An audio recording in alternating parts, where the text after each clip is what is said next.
Palang umaga po sa ating kapatid. Muli po akong magbabasa ngayon ng salita ng Diyos. Maraming salamat po sa lahat ng mga nanonood ng aking YouTube channel. Sa mga hindi pa po nakapag-subscribe,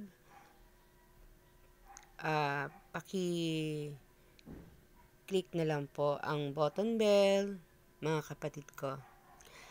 Ngayong araw po ay magbabasa uli ako ng bagong tipan, ang magandang balita ng Biblia.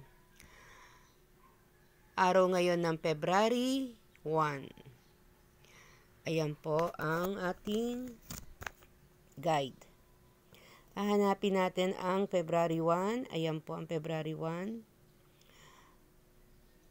Ayan po.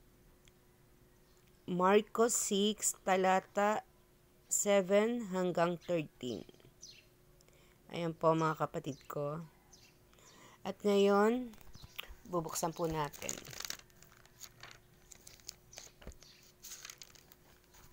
Ito po. Ayan po ang Marcos 6. Ayan po. Hahanapin natin ang 7. Marcos 6, 7.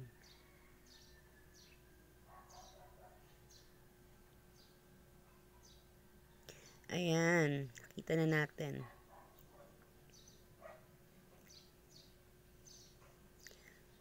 Isinugo ni Jesus ang 12.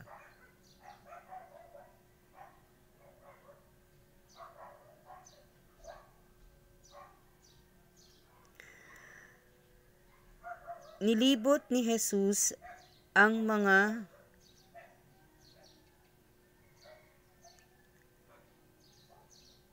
nayon sa paligid at tinuruan niya ang mga taga roon. Tinawag niya ang 12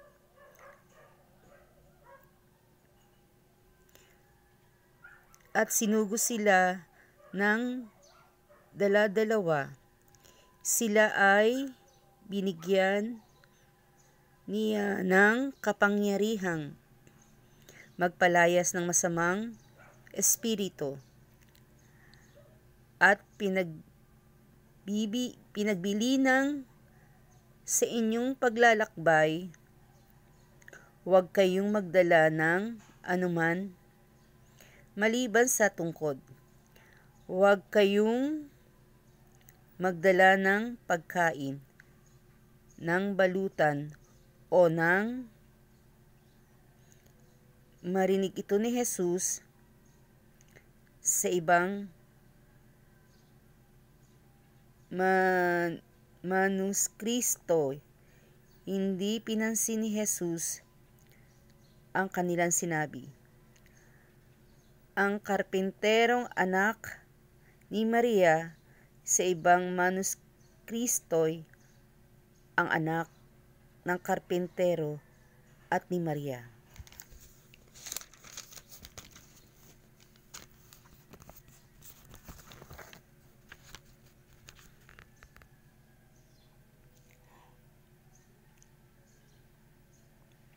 Pera, magsuot kayo ng sandalyas, ngunit huwag kayong magdala ng bisan. Sinabi rin niya sa kanila, kapag kayo ay pinatuloy sa isang bahay, manatili kayo roon hanggang sa inyong pag-alis sa bayang iyon. Kung ayaw kayong tanggapin o pakinggan sa isang bayan, umalis kayo roon at ipagpag ninyo ang alikabok sa inyong mga paa bilang babala sa mga taga roon. Humayo nga ang 12 at nangaral na ang mga tao ay dapat magsisi at tumalikod sa kanilang mga kasalanan.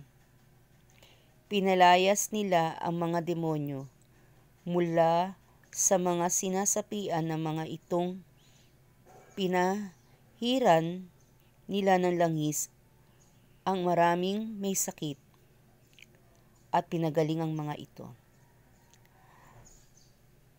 Ang mabuting balita ng ating Panginoong Hesus Kristo, pinupuri ka namin, Panginoon Hesus Kristo. Muli po, magandang maga po sa inyong lahat, sa mga kapatid ko sa kay Kristo at sa pananampalataya. Ayan po ang ating Biblia, ang magandang balita. Namnamin po natin at pagnilayin po natin ang mga salita ng Diyos na buhay. Maraming salamat po sa mga patuloy na nakikinig ng aking magandang balita. Pagpalain po tayo ni Lord.